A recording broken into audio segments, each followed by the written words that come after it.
Alright guys, so here we're in the garage and I got a review for you guys.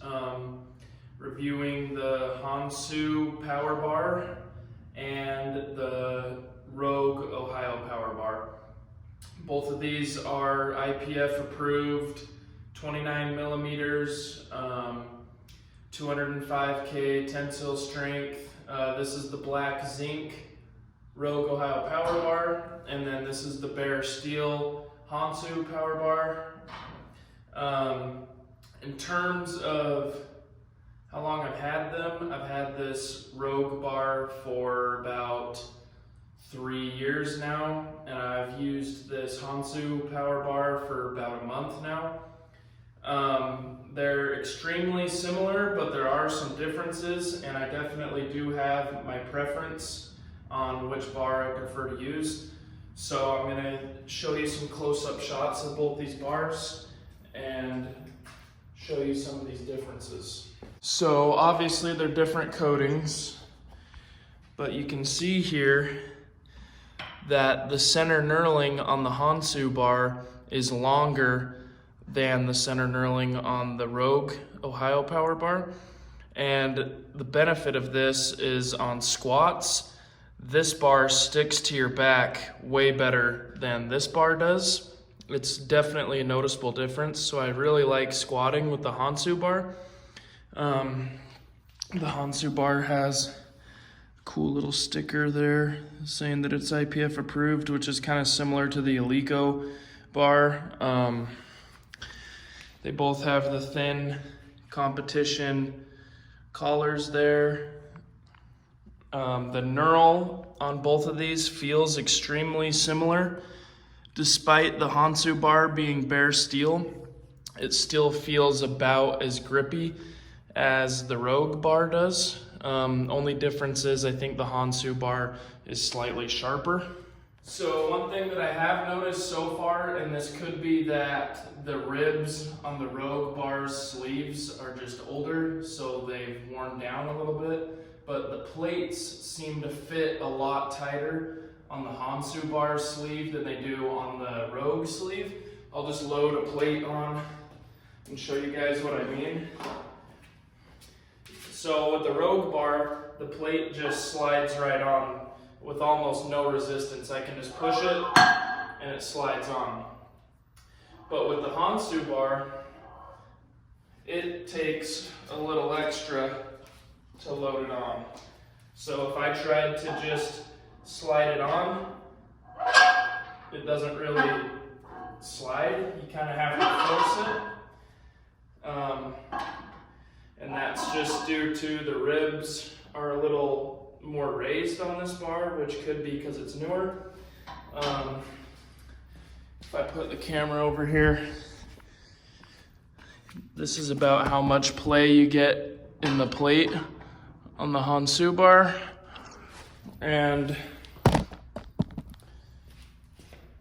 on the Rogue bar, show you that. Pretty similar in the amount of play, but I will say that the Rogue bar does have more play, and that could just be because it's older. This isn't the most fair comparison. As far as cost goes, this is where I think Hansu definitely takes the cake. For a black zinc Rogue Ohio power bar 20 kg version approved for competition, I want to say that I paid about $420 or $440 for this bar after shipping and taxes.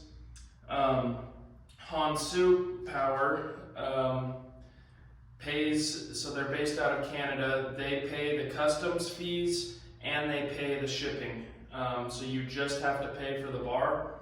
And the Hansu Power Bar was only about $270. So that's almost half the cost of a Rogue Ohio Power Bar. And you're still getting an IPF approved 29 millimeter bar. If you live in an area where rust might be an issue, the Hansu does make a stainless steel power bar, which I believe is still cheaper than the Rogue stainless steel power bar.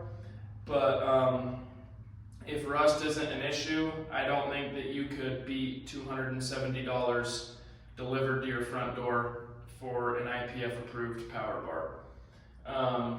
In terms of performance, I mean, in all honesty, most power bars feel about the same with some minor differences. So performance-wise, they perform about the same. I prefer the Hansu bar just because although the knurl feels similar, the Hansu bar does feel slightly sharper, which is probably because there's no coating on the bar to fill in the knurl.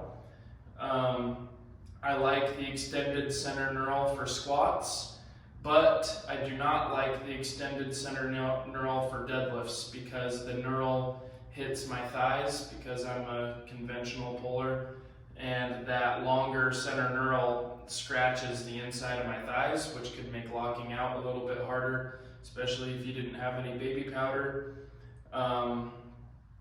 But other than that, they're extremely similar. I think that Hansu is definitely the better bang for your buck in terms of cost and quality. The Rogue bar has been great for the 3 years that I've had it, and I plan on still keeping it and using them both just whenever I feel like it. One thing I will say with the Hansu bar is not a lot of people own this bar, and it's likely that when it comes to competition, you're likely going to be competing on a Rogue bar. And with that being said, if you want to be specific as possible, you might want to get the Rogue one just because that's probably what you'll be competing on, depending on who the meet director is and what equipment they decide to use. But if you were to train on a Hansu bar, it wouldn't really be that big of a shock to go back to a Rogue. And I switch between them pretty often, and it doesn't make a huge difference, but there are some noticeable differences like the ones that I just mentioned.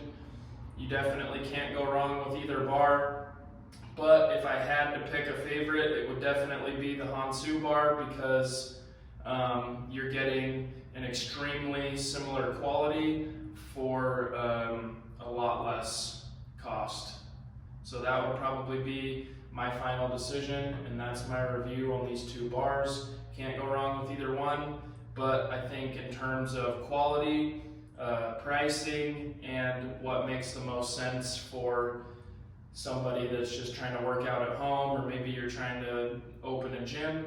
If you're trying to save money but you still want quality equipment, I would go with the Hansu bar.